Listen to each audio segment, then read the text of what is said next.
Você falou sobre perenidade, coisa que quase ninguém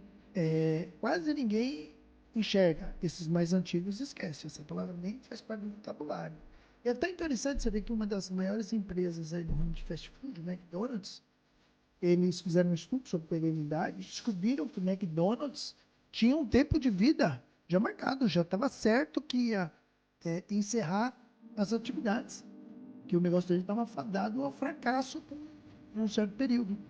E aí eles vão buscar caminhos para resolver essa questão de perenidade, por isso que incluíram café, incluíram um pão de café, tudo porque só o lanche estava fadado. Esse tipo de empresa desse gigante nessa área, teve uma questão de perenidade. Agora você imagina uma empresa familiar, né? A pessoa não sabe nem o termo, a empresa dele não vai fechar as portas.